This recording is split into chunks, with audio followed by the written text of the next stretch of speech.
இது உங்கள் உள்ளத்தனைய உயர்வு. இந்த சேனலை சப்ஸ்கிரைப் பண்ணுங்க, மறக்காம பெல் ஐகானை கிளிக் பண்ணுங்க. வணக்கம், இது உங்கள் உள்ளத்தனைய உயர்வு ஆர்கானிக்ஸ். எங்களிடம் மீன் அமிலம், ஈயம், அக்னி அஸ்திரம், தேமூர் கரைசல் போன்ற அனைத்து விதமான இயற்கை இடுபொருட்கள் மிக தரமாகவும் நல்ல விலையிலும் கிடைக்கும். மற்றும் பொன்னி, கருப்பு கவுனி, சீரக சம்பா, மாப்பிள்ளை சம்பா, கிச்சலி சம்பா போன்ற அனைத்து விதமான பாரம்பரிய அரிசி, பாரம்பரிய விதை வகைகள், தேன், சிறுதானியங்கள் போன்ற வேளாண் விளை பொருட்களும் கிடைக்கும். சொல்லுவாங்க பொறி வண்டு எவ்வளோ வேகமாக ஓடுது பாருங்கள். இது நிறைய அசுவினையெல்லாம் பிடிச்சி சாப்பிடும். கதிரில் தான் மேயும். அதிகமாக பார்த்தீங்கன்னா கதிரில் மேயும். இளம் பயிர் இருந்தாக்கா சின்ன பயிரில் சோலையில் மேயும். ஆனால் இதை பார்த்துட்டு நிறைய பேர் போய் இது பூச்சி இருக்குது கதிரில், நான் விஷம் வாங்கி அடிக்கிறேன்னு நிறைய பேர் போகிறாங்க. இது நன்மை செய்யும் பூச்சின்னு நிறையா தெரியாமல் இருக்குது. நன்மை செய்யும் பூச்சிகள் என்ன, தீமை செய்யும் பூச்சிகள் என்னான்னு உள்ள நிலத்தில் இறங்கி பார்க்கணுங்க. ஒவ்வொருத்தரையுமே உள்ள வயலில் வரப்பில் நடக்கூடாது. உள்ள நிலத்தில் இறங்கி பார்க்கும்போது தான் தெரியும். இப்போ ஒரு கையில் ஒரு 2 கவர் வச்சுக்கணும். அப்படி 2 கவர் வச்சுக்கின்னு ஒரு 5 சென்ட்டு இல்லை 10 சென்ட்டில் ஒரு இடத்துல நடக்கிறீங்க. அப்படி நடக்கும்போது அதில் நன்மை செய்யும் பூச்சிகள் எத்தனை இருக்குன்னு ஒரு பையில் பிடிச்சி போடுங்க. தீமை செய்யும் பூச்சிகள் எத்தனை இருக்குன்னு பிடிச்சி ஒரு பையில் போடுங்க. ரெண்டையும் கணக்கு பண்ணி பாருங்கள். தீமை செய்யும் பூச்சிகளுக்கும் நன்மை செய்யும் பூச்சிகளுக்கும் சரியாக இருக்குது அப்படின்னாலே பேலன்ஸ் பண்ணிக்கும். நம்ம எதுவுமே பண்ண வேணாம். தீமை செய்யும் பூச்சிகள் அதிகமாக இருந்து நன்மை செய்யும் பூச்சிகள் கம்மியாக இருக்குதுன்ற பட்சத்தில் நம்ம ஒரு மூலிகை பூச்சி விரட்டி அடிக்கலாம். அப்படி இல்லை, நன்மை செய்யும் பூச்சிகள் நிறையாவே இருக்குது, தீமை செய்யும் பூச்சிகள் கம்மியாக இருக்குது அப்படின்னாலே நன்மை செய்யும் பூச்சிகளுக்கு தீமை செய்யும் பூச்சிகள் உணவாக அமைஞ்சிரும். அப்படி இருக்கும்போது நம்ம எதுவுமே அடிக்க வேண்டிய வேலை இல்லை. இதுதாங்க முக்கியமான தொழில்நுட்பமே, வேறு ஒன்றுமே கிடையாது. விவசாயத்தில் நிறைய பேர் விஷம் வாங்குறோன்னு விஷம் வாங்கி பணத்தை கொண்டு போய் கார்ப்பரேட் கம்பெனி கொடுத்துட்டு வராங்க. ஆனால் இன்னை வரைக்கும் நம்ம விஷத்தை வாங்கி அடித்து அதுங்க பாடு அந்த பூச்சி வயலில் வராமல் இருக்குதான்னு யாராவது சொல்ல முடியுமா? இது வரைக்கும் பூச்சி வரல, நான் விஷம் அடிச்சிருக்கிறேன் அப்படின்னு யாருமே சொல்ல முடியாது. ஒரு தடவை விஷம் அடிச்சிட்டாங்களா திரும்பி அவங்க தொடர்ந்து ஒரு 3 முறை அந்த நெல்லுக்கு விஷம் அடிச்சே ஆகணும். அந்த மாதிரி ஒரு சூழல் யாருக்கும் வர வேண்டாம். அதுக்காக தான் அந்த ஒரு பொறி வண்டு, அற்புதமான வண்டு இது, நன்மை செய்ய வண்டு. இதெல்லாம் எதில் அதிகமாக வரும்னாக்கா நம்ம வரப்பில் ஊடு பயிரோ தட்டைப்பயிரோ உளுந்தோ போட்டிங்கனாக்கா நிறையா வரும். அதனால் நெல் நடுற விவசாயிகள் வரப்பில் புல் இல்லாமல் க்ளீன் பண்ணிவிட்டு இந்த மாதிரி பொறி வண்டு வளர்கிறதுக்கு உண்டான சூழ்நிலையை நம்ம உருவாக்கி கொடுத்தாலே போதும். நம்ம வயலுக்கு ஸ்ப்ரேயர் தூக்கின்னு உள்ளே வர வேண்டியதில்லை. ஸ்ப்ரேயர் தூக்கின்னு வரனாக்கா ஸ்ப்ரேயருக்கு உண்டான கூலி, அந்த ஆளுக்கு உண்டான கூலி, அது தண்ணி முண்டை ஊற்றுற கூலி, இதெல்லாம் கணக்கு பண்ணி பார்க்கும்போது ஒரு நாளைக்கு ஒரு 5 ஏக்கர் அடிக்கிறாங்கனாக்கா குறைஞ்சபட்சம் 1000 ரூபா 1500 ரூபா ஆகும். நம்ம மூலிகை பூச்சி விரட்டி அடித்தா கூட அப்போ அந்த 1000 1500 நம்மளுக்கு மிச்சம் தானே. அந்த மாதிரி பண்ணுங்கள். ரெண்டாவது, நான் சொன்ன மாதிரி மண்ணில் உள்ள நுண்ணுயிர்கள் நிறையா இருக்குது. அந்த நுண்ணுயிர்கள் நம்ம கண்ணுக்கு தெரியாத நுண்ணுயிர்கள் இருக்குது.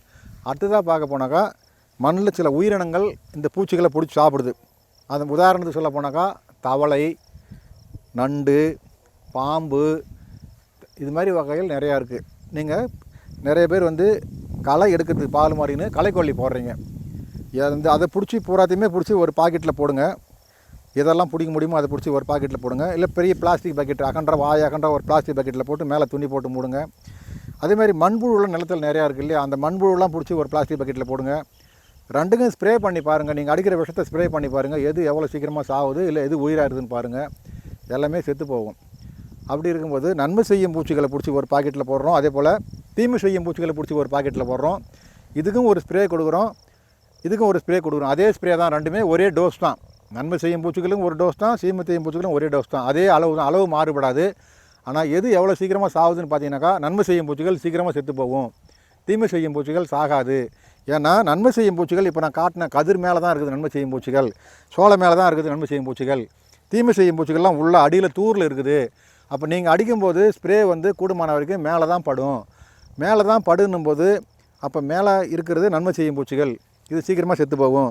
தீமை செய்யும் பூச்சிகள் உள்ளே மறைஞ்சி வாழும். அந்த மறைஞ்சி வாழறதுனால தீமை செய்யும் பூச்சிகள் கண்டிப்பாக சாகாது.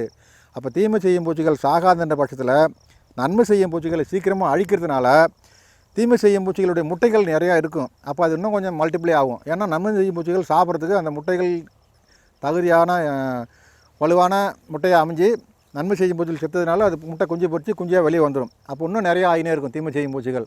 அதனால் தயவு செஞ்சு எந்த ஒரு பயிருக்குமே உள்ள வயலில் இறங்கி எக்ஸ் மாதிரி போங்க. எக்ஸ் மாதிரி போனாக்கா உங்கள் வயல் பூராமே உங்கள் கண்ணில் ஆப்பிடும், காலில் ஆப்பிடும். அப்படி ஆப்பிடும்போது எந்தெந்த பயிரில் என்னென்ன இருக்குதுன்னு நீங்கள் பார்க்கலாம். இதுக்கு பூச்சி செல்வம்னு ஒருத்தர் இருக்காருங்க, ரொம்ப அற்புதமாக கிளாஸ் எடுப்பார்.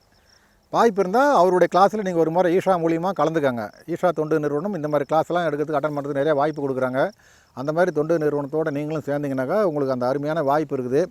அந்த வாய்ப்பில் நீங்கள் பூச்சி செல்வத்தோடு சேர்ந்துட்டீங்கன்னாக்கா பூச்சியும் நமது நண்பர்களே அப்படின்னு சொல்லுவார் அவர். பூச்சிகள் பற்றி நிறைய பேர் தெரிஞ்சிக்காமல் இருக்காங்க.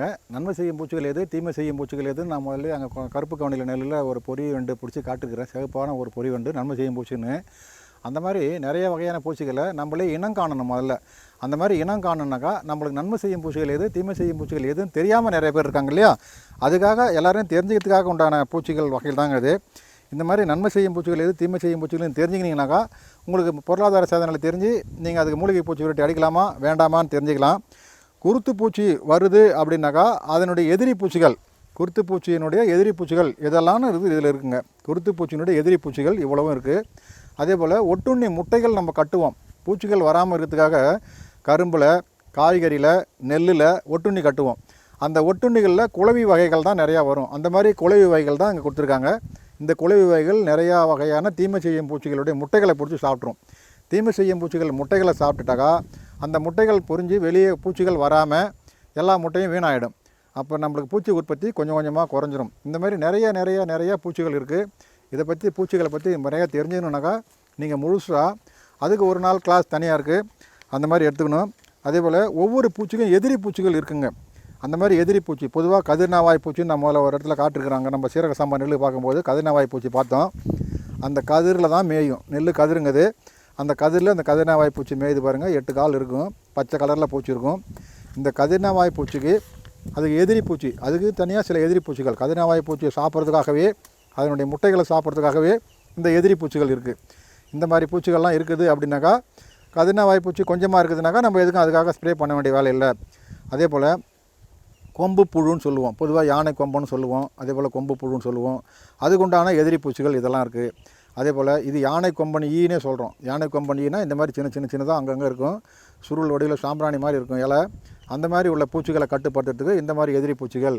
அதே போல் ஒவ்வொன்றுக்குமே பாருங்கள், இது வந்து கூன் வண்டு புழு. கூன் வண்டு புழு சின்னதாக நம்ம வந்து நெல்லினுடைய அடியில் இது இந்த சின்ன கொம்பு மாதிரி இருக்குது. அந்த கொம்பால் தொலை போட்டு பத்தல் போட்டுரும். வெள்ளை கதிர் வரதுக்கு வாய்ப்பு இருக்குது. இந்த மாதிரி பூச்சிகளுடைய முட்டைகளை அழிக்கிறதுக்காக இந்த மாதிரி வகையான பூச்சிகள் நிலத்தில் இருக்குது. இந்த மாதிரி பூச்சிகள்லாம் இருக்கான்னு பார்க்கணும். இந்த மாதிரி பூச்சிகள்லாம் இருந்ததுனாலே நம்மளுக்கு அனைத்துமே ரொம்ப நல்லாயிருக்கும். இது மாதிரி நெல்லில் இந்த பூச்சிகள் பூரா நெல்லில் எல்லோரும் சர்வசாதாரணமாக பார்க்கலாங்க. இது தீமை செய்யும் பூச்சிகள் பட்டியல் கொடுத்துருக்காங்க. இந்த தீமை செய்யும் பூச்சிகளுக்கு நன்மை செய்யும் பூச்சிகள் பட்டியல் கொடுத்துருக்காங்க. நம்ம முதல்ல தீமை செய்யும் பூச்சிகளை பார்ப்போம், அடுத்தது நன்மை செய்யும் பூச்சிகளை பார்ப்போம். இந்த பூச்சிகள்லாம் நிலத்தில் இருக்குதுனாலே இந்த தீமை செய்யும் பூச்சிகள் நீங்கள் இனம் காணலாம். நான் முதல்ல சொல்லியிருக்கிறேன், ஒரு பிளாஸ்டிக் கவர் எடுத்துக்கோங்க, பூச்சி பிடிச்சி வயலில் போடுங்கன்னு சொல்லியிருக்கிறேன், பாக்கெட்டில் போடுங்கன்னு சொல்லியிருக்கிறேன். இந்த மாதிரி பூச்சியெல்லாம் பிடிச்சி பாக்கெட்டில் போடுங்க. இதெல்லாம் தீமை செய்யும் பூச்சிகள். எத்தனை ரகம் இருக்குது, எத்தனை எண்ணிக்கை இருக்குதுன்னு தெரிஞ்சுக்கோங்க. அதே போல் இதில் நன்மை செய்யும் பூச்சிகள் இருக்குது. இந்த நன்மை செய்யும் பூச்சிகளில் நான் பொறி வண்டு நெல்லில் காட்டின மாதிரி இங்கே பொறி வண்டுக்கு படம் கொடுத்துருக்காங்க பாருங்கள். இந்த மாதிரி நன்மை செய்யும் பூச்சிகள் இருக்குதுன்னு தனியாக ஒரு கவரில் போட்டிங்கனாக்கா அந்த கவரில் தீமை செய்யும் பூச்சிகளோட நன்மை செய்யும் பூச்சிகள் எண்ணிக்கை அதிகமாக இருக்கா கம்மியாக இருக்கான்னு தெரிஞ்சுக்கலாம். முக்கியமாக நிறையா சிலந்தி வகைகள் கொடுத்துருக்காங்க. நிறையா சிலந்தி வகைகள் நன்மை செய்யும் பூச்சிகள். பொதுவாக வயலில் வந்து சிலந்தி காலையில் பார்த்தா பனி படர்ந்து பனி மேலே நிறையா வலை கட்டின்னு இருக்கும். இதை பார்த்தாலே நிறைய பேர் வந்து நிலத்தில் பூரா சிலந்தி வந்துடுச்சுன்னு விஷம் வாங்க போகிறாங்க. அங்கே போய் கடையில் நின்று பார்த்தா என் வயல் பூரா சிலந்தியாக இருக்குதுங்க, விஷம் கொடுங்கன்னு கேட்குறாங்க. அது அறியாமையில் கேட்குறாங்களா இல்லை நிஜமாகவே சிலந்தி நம்மளை வீணாக்கிடுன்னு கேட்குறாங்களா அவங்களுக்கு தெரியாதான்னு தெரியல. இந்த மாதிரி சிலந்தி வயலில் கூடு கட்டியிருக்கிறதுனாலே நீங்கள் வயலில் எதுவுமே பண்ண வேணாம். அந்தளவுக்கு சிலந்தி வந்து நம்மளை காபந்து பண்ணி கொடுக்கும். அற்புதமான ஒரு ரகம். அதே நேரத்தில் வயலில் அறுவடை பண்ணுறோம் அப்படின்னாலே வரப்பு ஓரங்களில் சிலந்தி வந்து தங்கியிருக்கும். அப்போ வரப்பு ஓரங்களில் நம்ம கூடுமான வரைக்கும் வயலில் அறுவடை பண்ண வைக்கோலை வரப்பு ஓரம் போட்டு வச்சோம்னாக்கா அந்த சிலந்தி அங்கே கொஞ்சம் நாளைக்கு உயிர் வாழும்.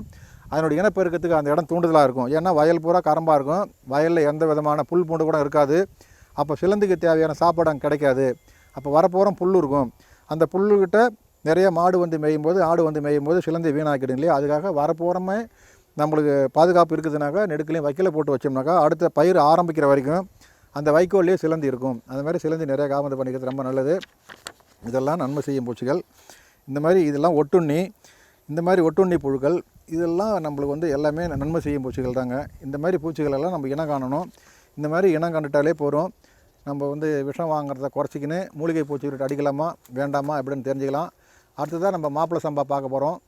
மாப்பிளை சம்பா பார்த்துட்டு அப்புறம் இன்னும் வயலில் நிறையா ஒரு 10-15 ரகங்கள் இருக்குது. எல்லாத்தையும் ஒவ்வொன்றா பார்த்துன்னு வரலாம்.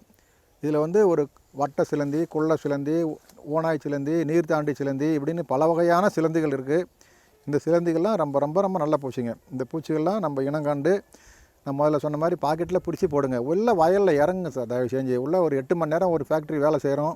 அவங்க சம்பளம் கொடுத்தா அந்த சம்பளம் கொஞ்ச நாளைக்கு கூட வராது. ஆனால் நம்ம வயலில் நின்று வேலை செஞ்சு அந்த எடுத்து போய் வீட்டில் வச்சோம்னாக்கா வருஷம் பூரா சாப்பிட்லாம். அதனால் வருஷம் பூரா சாப்பிட்ணுமா இல்லை மாதம் சம்பளம் வாங்கி அன்னைக்கு செலவு பண்ணணுமான்னு அவங்க தான் முடிவு பண்ணணும். இந்த மாதிரி பூச்சிகளை மட்டும் இனம் கண்டா போகிறோம். ஒவ்வொருத்தருமே தேவையான அளவு விஷம் தெளிக்கிறத குறைக்கணும். கண்டிப்பாக தேவையான அளவு விஷம் தெளிக்கிறத குறைக்கணும். ஏன்னா அளவான விஷம் தெளித்தா போகிறோன்னு அரசாங்கம் சொல்லுது. அந்த அளவான விஷம் கூட தெளிக்காமல் மூலிகை பூச்சி விரட்டியாக தெளிக்கணும். அதுதான் என்னுடைய எண்ணம். நம்ம மனசில் ஒரு உறுதி எடுத்துக்கணும். நம்ம நல்ல உணவை கொடுக்குறோம், நம்ம நல்ல உணவை சாப்பிட்றோம், நம்ம காற்று தண்ணியை மாசுபடாமல் வச்சுருக்கிறோம். அந்த மாதிரி ஒவ்வொருத்தருமே ஒரு உறுதிமொழி எடுத்துக்கின்னு இயற்கை விவசாயத்துக்கு உள்ளே வந்தாக்கா நிச்சயமாக வெற்றி தான்.